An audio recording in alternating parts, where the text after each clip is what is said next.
Hey guys, it's me, your host SuperSorrell. Thank you very much for tuning in.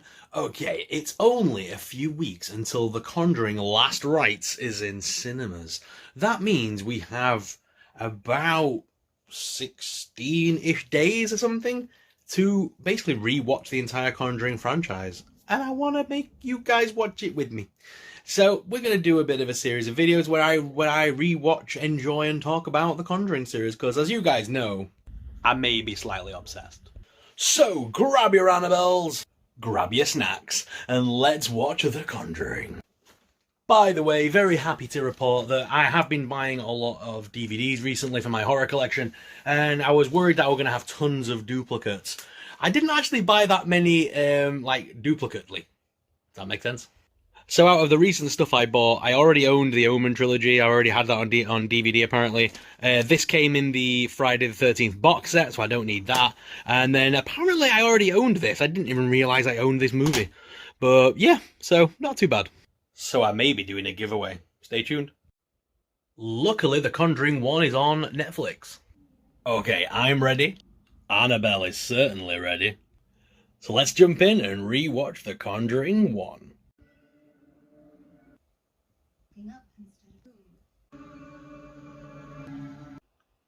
So this is the Warrens museum made by the movie. There is actually a really weird picture on the wall of a nun. Hang on a minute. Oh no, we're okay. That's a different monkey. Nene, got my own popcorn. Anyway, back to the movie. Oh, by the way, whilst I haven't got the official Annabelle popcorn bucket, it's okay because I got a makeshift one. Thanks, Annabelle. So, in this part of The Conjuring, Ed and Lorraine are talking about a different case that they did. This is another actual supposed real-life case that the Warrens did. This is the haunting case of Maurice Therault, I think that's pronounced. So yeah, this was another one that they did. And they did an exorcism on Maurice in 1985. And at one point during this, Maurice was supposedly to have levitated off the ground. This possession was done, this exorcism was done by the Warrens, but also Father Robert McKenna. Also in this scene, fun fact, that's the real life Lorraine Warren in this scene. That bit always freaks me out. It's her genuine, scared reaction to it. She's a really good actress. I have got to give them this. They did a really good job at capturing the sort of 1970s aesthetic with the cameras and the equipment and stuff like that. Very cool. I love that, but it creeps me out every time. One thing I do love about The Conjuring, especially Conjuring 1, mainly Conjuring 1, it's mainly all practical effects. There's not a lot of CGI stuff going on. It's mainly all people in costume, people in makeup, genuinely just jumping up on screen, which is kind of cool. So it doesn't really age, which is quite good for a film. Normally films with CGI tend to date very quickly. At the end of Conjuring Part 1, Ed and Lorraine are talking, and Lorraine says to Ed, there's a case in Long Island that the Vatican would like to discuss. That would be the Amityville Horror House. And we'll see how that turned out for the Warrens in the second movie, on our second watch through. No, is it the third? Oh my god, Annabelle's next, isn't it? Oh my god. Alright, one film down out of 9, I think it is. We've just watched The Conjuring number 1. Does it still hold up? What's the story? What's the pacing? So pacing moves quite along at a brisk pace. There is a bit in the beginning middle section where it starts to get a bit draggy, but I think it still holds up. There's a lot of information in film 1 that then sets up the rest of the franchise. I forgot how prominent Annabelle is in the first movie. Was that in case they never got greenlit for sequels and stuff? So they thought they'd stick Annabelle in because she's the most famous of all the stuff that they did. So yeah, it's cool that we got a lot of Annabelle in that first movie. I forgot, like I say, how much she was actually in the first movie. The story of Conjuring 1 is pretty cool. There's a lot of little Easter eggs, as I pointed out. There's several points where they're talking about different cases that were genuine cases of the Warrens. Now, I'm not here to talk about whether the validity of about the validity of the Warrens. I like stories. Whether or not those stories are true, real, fact, or fiction, I like a good story. So I like the fact that this film is kind of grounded, if you will. There's like actual evidence and stuff of them going out to these places and doing paranormal investigations, which is pretty cool.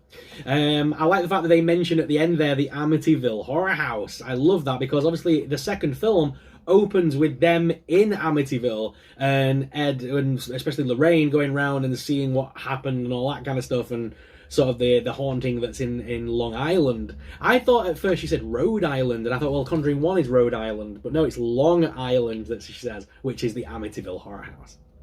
Very cool. I like that little nugget. And there was also the other one that was in there as well. I like those little touches that makes the world of the Conjuring universe feel larger. I like the fact they tried to include more of the Warrens. And I like the fact that this film introduces the Warrens as, ghost hunters that have already been doing this for a while. They've already got Annabelle at this point. The timeline does jump around with each movie, but there's a decent little storyline that goes along with the Conjuring movies, if that makes sense. So Conjuring 1, Conjuring 2, The Devil Made Me Do It, and then Last Rites. They are the main timeline with all these other films as tie-ins that sort of slot in here and there.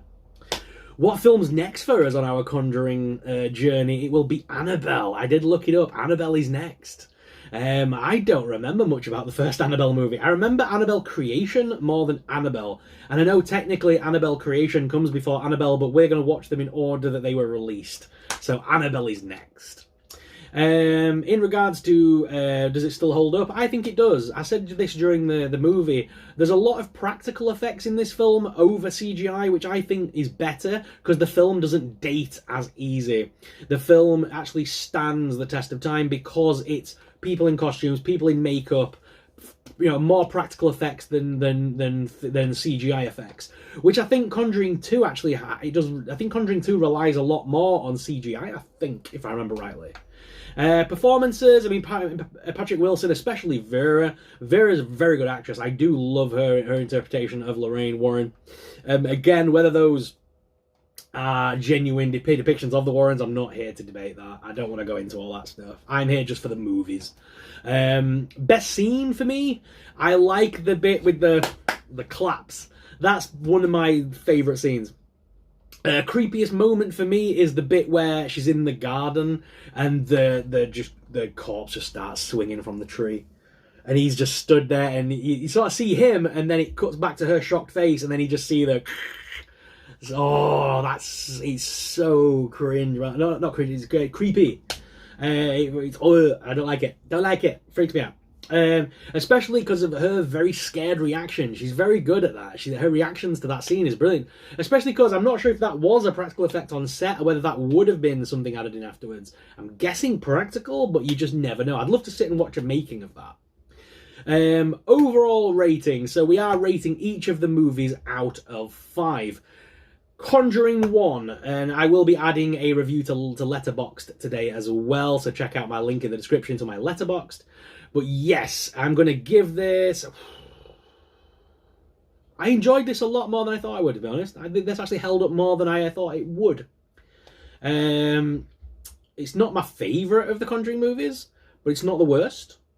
It's not my favourite horror movie of all time, but it's not one of the worst. I'm going to give this a solid 4.